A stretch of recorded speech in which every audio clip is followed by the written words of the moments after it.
Cuando un paciente presenta una descompensación psiquiátrica aguda poco después de llegar a un nuevo país, la intuición clínica suele señalar al estrés inmediato del viaje como el principal desencadenante. Sin embargo, los datos que relacionan la enfermedad mental con el tiempo transcurrido desde la migración muestran lo contrario. En el año cero, la incidencia permanece relativamente estable, incluso por debajo de la observada en la población nativa. Ya en 1932, el psiquiatra noruego Ove Odegaard documentó un hallazgo sorprendente. Existe un retraso significativo entre la migración y la aparición de psicosis grave. El pico de incidencia ocurre aproximadamente 10 años después de la reubicación, divergiendo marcadamente de otros trastornos psiquiátricos. Este intervalo de una década representa un período de incubación durante el cual actúan mecanismos patogénicos que los clínicos deben considerar. Por ello, el manejo clínico efectivo debe entender la migración como una exposición biopsicosocial prolongada y trifásica, más que como un evento geográfico aislado. Analizar las fases premigratoria, migratoria y posmigratoria permite identificar cómo los factores ambientales acumulativos modifican progresivamente la neurobiología del individuo. La demora de 10 años sugiere que las condiciones estructurales crónicas del entorno receptor constituyen los principales determinantes del desarrollo posterior de patología psiquiátrica grave. Esta cronología trifásica proporciona un marco esencial para la evaluación clínica. Durante la fase premigratoria, el clínico debe identificar vulnerabilidades de base, incluyendo rasgos esquizotípicos preexistentes y experiencias adversas tempranas. Asimismo, es importante clasificar los motivos de la migración, distinguiendo entre factores de atracción, como oportunidades educativas o económicas, y factores de expulsión como persecución política, violencia o desplazamiento forzado.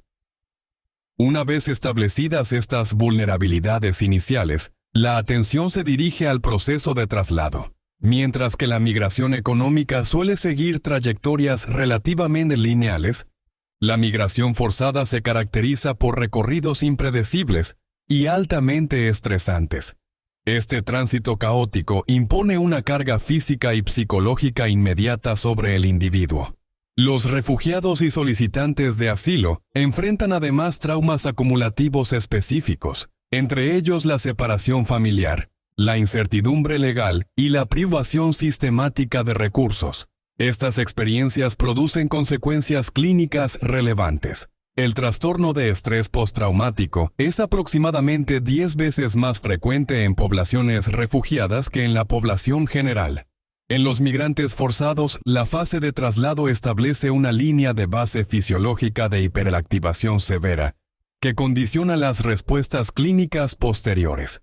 Tras completar el tránsito, la persona ingresa en la fase final y más prolongada del proceso migratorio, la adaptación posmigratoria. Esta etapa exige importantes ajustes psicosociales.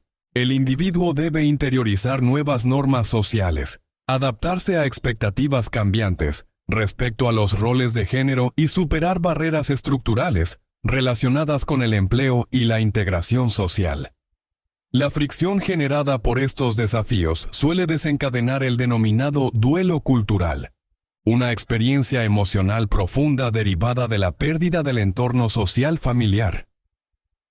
Este duelo se encuentra anclado en pérdidas estructurales concretas, la pérdida de la lengua materna o sus matices cotidianos, el debilitamiento de valores culturales tradicionales y la fragmentación de las redes de apoyo intergeneracionales.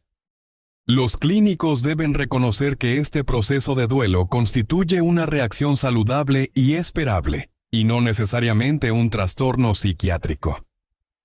La intervención clínica solo está indicada cuando los síntomas producen un deterioro funcional significativo que excede las normas culturales de duelo y adaptación. Patologizar el duelo cultural normal como depresión clínica puede erosionar la confianza del paciente y representar una interpretación errónea de una respuesta humana natural ante el desplazamiento extremo. Este análisis conduce al intervalo crítico de 10 a 12 años, posterior a la migración. Esta década funciona como un período de incubación durante el cual la brecha entre las aspiraciones iniciales del migrante y sus logros socioeconómicos reales puede ampliarse progresivamente. La hipótesis del fracaso social ofrece un mecanismo explicativo central para comprender cómo esta fricción crónica puede culminar en una ruptura psicótica. El fracaso social surge de la exposición persistente a condiciones adversas del entorno receptor, incluyendo discriminación racial acumulativa, exclusión social, desigualdad estructural y experiencias repetidas de marginación. Los desencadenantes sociológicos poseen correlatos neurobiológicos identificables. El estrés social crónico altera de manera progresiva circuitos cerebrales específicos. Las experiencias reiteradas de fracaso social inducen sensibilización conductual y modifican particularmente la actividad dopaminérgica de la vía mesolímbica. Los estudios epidemiológicos muestran que las tasas de discriminación percibida guardan una estrecha relación con la prevalencia de psicosis en determinadas comunidades minoritarias. Un ejemplo claro proviene del Reino Unido, donde las personas de ascendencia africana o caribeña presentan entre 3 y 5 veces más probabilidades de ser hospitalizadas por un primer episodio psicótico en comparación con la población blanca. La evidencia procedente del Reino Unido y de los Países Bajos sugiere además que estas tasas elevadas de psicosis no pueden explicarse simplemente por mayores niveles de consumo de cannabis. Debido a esta fricción estructural persistente, estos grupos suelen experimentar trayectorias más complejas y frecuentemente coercitivas hacia la atención psiquiátrica. Desde esta perspectiva, el incremento tardío de la psicosis puede entenderse como una lesión neurobiológica progresiva, inducida por la exposición prolongada a una arquitectura social hostil.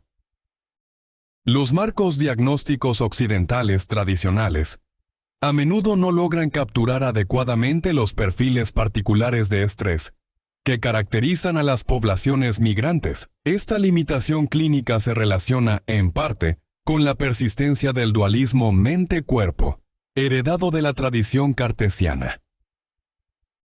En numerosas culturas, el sufrimiento psicológico se expresa predominantemente a través de síntomas somáticos, y conceptos como depresión o demencia pueden carecer de equivalentes lingüísticos directos. Para comprender adecuadamente estas experiencias, resulta necesario replantear el modelo tradicional de consulta. La práctica clínica requiere transitar de una consulta diádica hacia una consulta triádica, en la que participan médico, intérprete y paciente. En este contexto, el intérprete alterna activamente entre 4 funciones fundamentales: traductor lingüístico, facilitador psicoterapéutico, defensor del paciente y mediador cultural.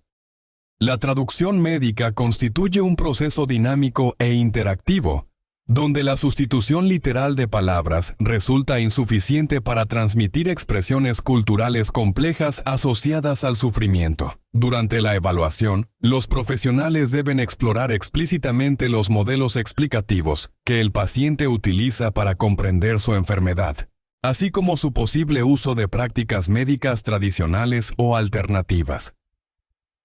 Considerar la migración como un componente activo de la patología del paciente transforma profundamente la estructura del encuentro clínico y constituye un requisito indispensable para brindar una atención culturalmente competente en sociedades cada vez más globalizadas.